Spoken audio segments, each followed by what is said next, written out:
ब्रेकनंतर स्वागत आणि पुढची बातमी आहे। धाराशिवमधील हरभरा खरेदी केंद्र सुरू करण्याच्या मागणीसाठी राष्ट्रवादी काँग्रेस आक्रमक झाली आणि राष्ट्रवादी काँग्रेसच्या वतीने आज लातूर बार्शी राज्य मार्गावरती रास्ता रोको करण्यात आला।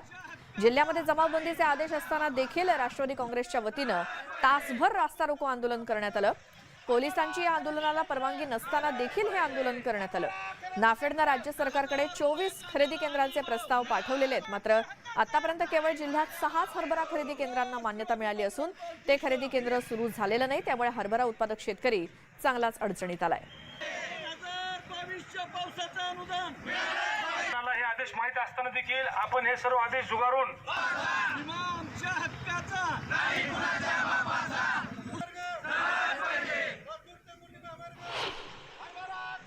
आमच्या जिल्ह्यामध्ये आता हरभरा काढून 20-25 दिवस झालं। आज जिल्ह्यातल्या शेतकऱ्यांनी 22,000 क्विंटल हरभरा 4,000 रुपये भावाने विकला आणि शासनानं 5,335 रुपयाचं खरेदी केंद्र फक्त नावाला नाव नोंदणी 8 ठिकाणी केली।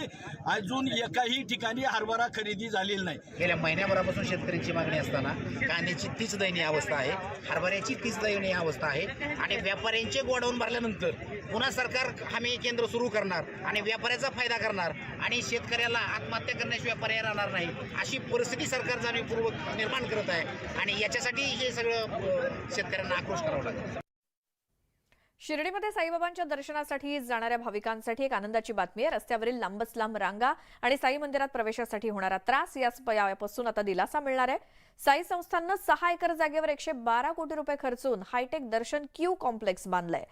जवळपास 5 वर्षांपूर्वी सुरू झालेल्या या इमारतीचं काम आता पूर्ण झालंय। या क्यू कॉम्प्लेक्सचा आढावा घेतलाय आमच्या प्रतिनिधीनं।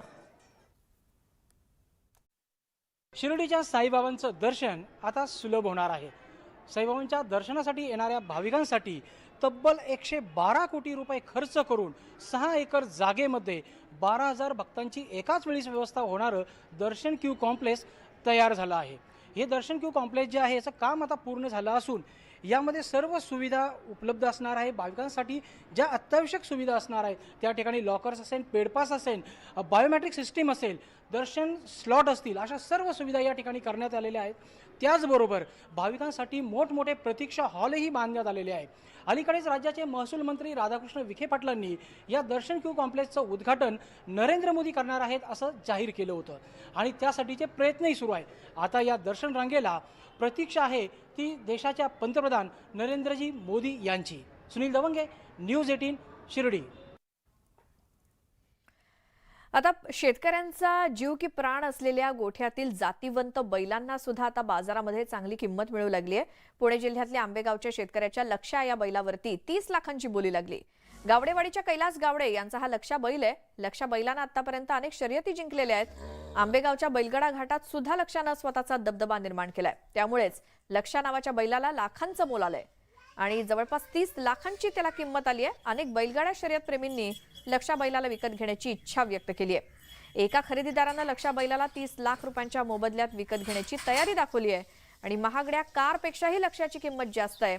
लक्षा बैलाच्या किमतीमध्ये मर्सिडीज कार सुद्धा येईल आणि येत्या काळात लक्षाची किंमत आणखी वाढेल असा विश्वास त्याच्या मालकांना आहे। या बैलाचं नाव लक्ष आहे आणि हा बैल धामणीचा आहे। तर हा बैल आम्ही 5-6 गाठ सलग 5 महिने बघितला। आम्हाला तर पळण्यास योग्य वाटला आणि बैलाचं वय महत्त्वाचं म्हणजे 2-2.25 वर्ष आहे। त्याच्यामुळे बैल पळण्याची लायक आहे आणि हा बैल आम्ही 30 लाख रुपये घेतला आहे।